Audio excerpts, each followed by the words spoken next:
Hi friends, సుబహానల్లా MD vegetable nursery MD Hasan agritech Gundreddipalli. Friends, ఖచ్చితంగా ఈరోజు వచ్చేసరికి చైనా ప్రభావం మన దేశం మీద ఎంత చూపిస్తుంది, మెయిన్ వచ్చేసరికి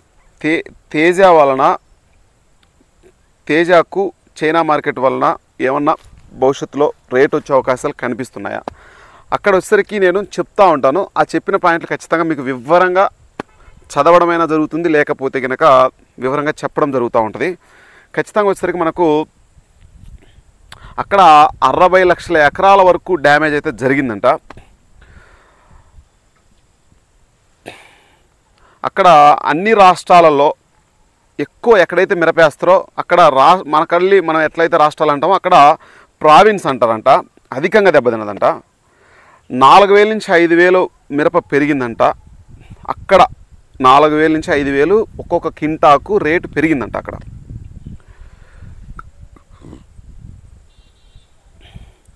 భవిష్యత్తులో మన ఏరియాలో వస్తుందో రాదో తెలియాలంటే ఖచ్చితంగా తేజ ప్రజెంట్ అయితే మాత్రం సేల్స్ అయితే మాత్రం కొంచెం టైట్గానే నడుస్తూ ఉంది. సరుకు కొంచెం ఇవ్వకుండా ఆపగలిగితే, ఎందుకంటే మార్కెట్ పెరిగితే ఇవ్వకుండా ఆపగలిగితే భవిష్యత్తులో రేటు వస్తుందేమో అని ఆశ ఉండే అవకాశాలు ఉంటాయి. కాబట్టి భవిష్యత్తులో పెరిగే అవకాశాలు కనిపిస్తూ ఉంది. స్టాకు ఉండడం వలన రేటు పెరిగే అవకాశాలు కొంచెం కనిపించట్లేదు. కానీ డిమాండ్ వచ్చిందంటే మాత్రం ఖచ్చితంగా తేజ పెరిగే ఛాన్స్ ఖచ్చితంగా ఉంది. ఇండియాలో గనక సెప్టెంబరులో అధిక వర్షాలు గనక పడితే, వాతావరణంలో మార్పులు గనక వస్తే మాత్రం ఖచ్చితంగా భవిష్యత్తులో రేటు ఉండే అవకాశాలు ఖచ్చితంగా కనిపిస్తూ ఉన్నాయి. నేను చెప్పేది ఓన్లీ తేజ గురించి, మిగతా వెరైటీల గురించి ఖచ్చితంగా ఒక వీడియో చేస్తా. ఓన్లీ తేజ చైనా ప్రభావం మన రాష్ట్రం మీద ఎంతవరకు ఉంటుందా అనేది చెప్పుకునే ముందుగా ఖచ్చితంగా నేను చెప్పే కంటెంట్ నేను ఎక్కడి నుంచో ఏదో నా వంతుగా నేను ట్రై చేసి ఎంతో కొంత మనకున్న సమాచారం ద్వారా మనము వీడియో అనేది చేయడం అనేది జరుగుతూ ఉంటుంది. కాబట్టి కొంచెం గమనించాలి రైతు మిత్రులు కూడా. నేను ఎంతో కష్టపడి తేజ కానీ ఏదైనా సరే కొంచెం పెరిగితే కొంచెం భవిష్యత్తు ఉంటుందని, రైతులు ఇబ్బంది పడకూడదు. ఎందుకంటే ఒక రైతు జీవిగా అంటే నేను ఈ నర్సరీ కొత్తగా వేస్తూ ఉన్నా. చూసుకోండి, ఇది సైడ్ చూపి మట్టి తోలుతుంటారు అనమాట.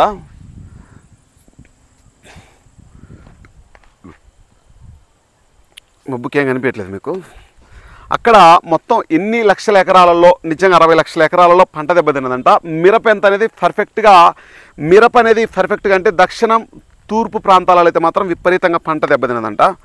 ఎక్కువ మిరప ఇప్పుడు మనం పల్నాడు, కర్నూలు ఏ విధంగా అయితే అనుకుంటామో అక్కడ కూడా సేమ్ అదే ప్రాంతాలలో మిరప ఎక్కడైతే వేస్తారో అక్కడ నష్టపరిహార చర్యలు అంటే మన గవర్నమెంట్ మనకు పంపించిన ఇంగ్లీష్లోది తెలుగు లేదు ఇంగ్లీష్ లేక అట్లా ట్రాన్స్లేట్ చేసుకొని దాన్ని చైనా నుంచి చాలామంది ఉంటారు కదా మన దాంతో నిపుణులు కూడా, వాళ్ళ దగ్గర నుంచి వచ్చిన సమాచారం అనమాట. అది అక్కడ సంబంధించిన విషయం ఏంటంటే, విపత్తు బాధిత వ్యవసాయ ప్రాంతాలకు సహాయం చేయడానికి చైనా కొన్ని బిలియన్ల కొద్ది నిధులను విడుదల చేస్తుంది. 1 బిలియన్ అంటే వచ్చేసరికి మనకు, నేను కూడా ఇప్పుడే గూగుల్లో చెక్ చేసా, 100 కోట్లు 1 బిలియన్ అంటే. 1 బిలియన్ అంటే మీన్స్ 100 కోట్లు. 1 ట్రిలియన్ అంటే 1,00,000 కోట్లు. ఓకేనా? ఆగస్టు 13, 3:39:22 క్రితం నవీకరించబడింది. జోక్యాస్ మరియు ఫరా మాస్టర్ ద్వారా ఇటీవలి తీవ్ర వాతావరణంలో దాదాపు 6 మిలియన్ ఎకరాల పంట దెబ్బతిన్నాయి. అంటే 60 లక్షల ఎకరాలు దెబ్బతిన్నాయి. వరదల కారణంగా దెబ్బతిన్న ప్రాంతాలను పునర్నిర్మించుకోవడం కోసం బ్యాంకులకు అదనంగా 100 బిలియన్ యువాన్లు అంటే 14 బిలియన్లు అంటే దగ్గర 1400 కోట్లు. ఓకేనా? 1400 కోట్లు అందజేశామని చైనా సెంట్రల్ బ్యాంక్ మంగళవారం తెలిపింది. ప్రపంచంలోనే అతిపెద్ద వ్యవసాయ దిగుమతిదారు ఇటీవల వారాల్లో టైఫూన్ గేమి దాని తూర్పు సముద్ర తీరాన్ని తాకడం, దాని దక్షిణ పంట పొలాల్లో రికార్డు స్థాయిలో వర్షాలు మరియు దాని ఉత్తర మొక్కజొన్న మరియు గోధుమ దిగుబడినిచ్చే ప్రాంతాలలో తీవ్రమైన వేడి తరంగాల కారణంగా దెబ్బతిన్నది. వ్యవసాయదారులు మరియు చిన్న సంస్థలకు మద్దతు ఇవ్వడానికి పీబీఓసీ ఇప్పటికే మొత్తం 2.61 ట్రిలియన్ యువాన్లను రీలీడింగ్ కోటాలో జారీ చేసింది. కొత్తగా జోడించిన రీలేడింగ్ కోటాలను సద్వినియోగం చేసుకోవాలని పీబీఓసీ సంబంధిత ప్రావిన్స్లోని తన శాఖలను కోరుతుంది. విపత్తు బాధిత సంస్థల నిధులను అవసరాలను నిర్ధారించి ఉత్పత్తిని పునఃప్రారంభించడంలో వారికి సహాయం చేస్తుంది అని జోడించింది. గత నెలలో ప్రకృతి వైపరీత్యాల కారణంగా చైనా 76.9 బిలియన్ యువాన్లు అంటే 10.1 బిలియన్ ఆర్థిక నష్టాలను చవిచూసిందని, ఆ నష్టాలలో 88% భారీ వర్షాలు మరియు వరదల వల్ల సంభవించినట్లు అత్యవసర నిర్వహణ మంత్రిత్వ శాఖ తెలిపింది. 2021 తర్వాత జూలై నెలలో అతిపెద్ద నష్టాలు అని మంత్రిత్వ శాఖ వెల్లడించింది. లియు వారాంతం మరియు సోమవారం లియానింగ్ మరియు జిలిన్ ప్రావిన్స్లను సందర్శించినప్పుడు, అంటే ప్రావిన్స్లు అంటే మనం రాష్ట్రాలు అంటాం కదా, అక్కడ లియు మరియు లియానింగ్ మరియు జిలిన్ అంటే ప్రావిన్స్లు అంటే రాష్ట్రాలను సందర్శించినప్పుడు అధికారిక జిన్షువా వార్తా సంస్థ ప్రకారం విపత్తు నివారణ మరియు ఉపశమనానికి వ్యవసాయ రంగం సామర్థ్యాన్ని మెరుగుపరచాలని అధికారులను కోరారు. పోగుబడిన నీటిని పారద్రోలేందుకు చర్యలు తీసుకోవాలని, దెబ్బతిన్న పంటలను పునరుద్ధరణను ప్రోత్సహించాలని మరియు పంటల నాశనమైన ప్రాంతాలను తిరిగి నాటడంలో రైతులకు మార్గనిర్దేశం చేయాలని ఆయన కోరారు. అది నివేదిక జోడించింది. యుఎస్ అండ్ బ్రెజిల్ మరియు ఇండోనేషియా వరకు ఉత్పత్తిదారులను చైనా తన 1.4 బిలియన్ ప్రజల డిమాండ్లను తీర్చడానికి తన ఆహార దిగుమతులను పెంచుతుందా అని చూస్తున్నారు. దేశీయ వ్యవసాయ ఉత్పత్తిలో కోత ఆసియా దిగ్గజం విదేశీ సరఫరా కోసం డిమాండ్ను పెంచుతుంది. ఇది ప్రపంచ ఆహార సరఫరా మరియు ధరలపై ప్రభావం చూపుతుంది. బీజింగ్ 2021-23 84% నుండి 2033 నాటికి ప్రధానమైన ధాన్యాలు మరియు బీన్స్లో 92% స్వయం సమృద్ధిని కలిగి ఉంది. కానీ విపరీతమైన వాతావరణ సంఘటనల సంఖ్య పెరుగుదల దానిని ప్రశ్నార్థకం చేస్తుంది. జూలైలో సంభవించిన ప్రకృతి వైపరీత్యాలు చైనా అంతటా దాదాపు 26.4 మిలియన్ల మందిని ప్రభావితం చేశాయి. 328 మంది మరణించారు లేదా తప్పిపోయారు. 1 మిలియన్ కంటే ఎక్కువ మంది ప్రజలు పునరావాసం పొందారు. 12,000 ఇళ్ళు కూలిపోయాయి మరియు 1,57,000 ఎక్కువ మంది దెబ్బతిన్నాయి.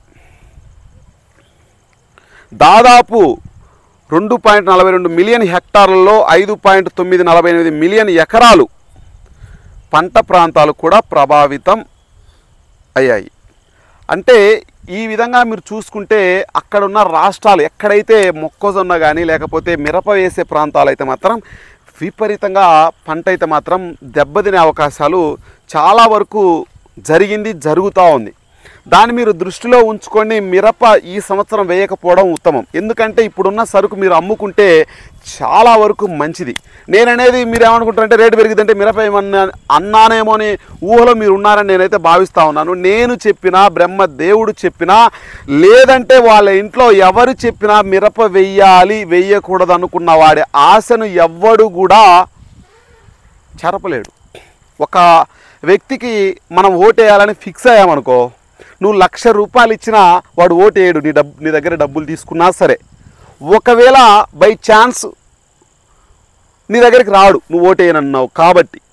ఇప్పుడు ప్రజలలో ఎలాంటి తీర్పునియాలో వాళ్ళకి తెలుసు, ఎలాంటిది వెయ్యాలో వాళ్ళకి తెలుసు, ఎలాంటి అవేర్నెస్ వాళ్ళకి అవసరం ఉన్నా లేకపోయినా మనం ఎంత అవేర్నెస్ చేసినా, ఎన్ని కోట్లు ఖర్చు పెట్టినా, ఎన్ని విధాలుగా మనం ప్రచారం చేసినా సరే వాళ్ళు ఏది చేయాలో అది చేస్తారు. నేను జస్ట్ చెప్పానని జస్ట్ అవేర్నెస్ కోసం మాత్రమే నేను ఇటువంటి వీడియోలు చేయడం జరుగుతూ ఉంటుంది తప్పితే నేను నారమ్ముకోమన్నానో లేకపోతే వేయడం వల్ల మీరు నష్టపోతారని చెప్తా ఉన్నాను ప్రతిసారి. ఈ సంవత్సరం అయిపోతే నెక్స్ట్ ఇయర్ డిమాండ్ వస్తుంది. మీరు 2 ఎకరాలు వేస్తే ఒక 30 క్వింటాలు 40 క్వింటాలు వస్తే దేవుడు దయతో 30,000 అమ్మింది అనుకో, 2 సంవత్సరాలది కవర్ అవుతుంది కదా. దేవుడు దయతో చెప్పలేం. మార్కెట్ ఎవ్వడు ఎప్పుడు ఏమి జరిగిద్దో చెప్పలేడు.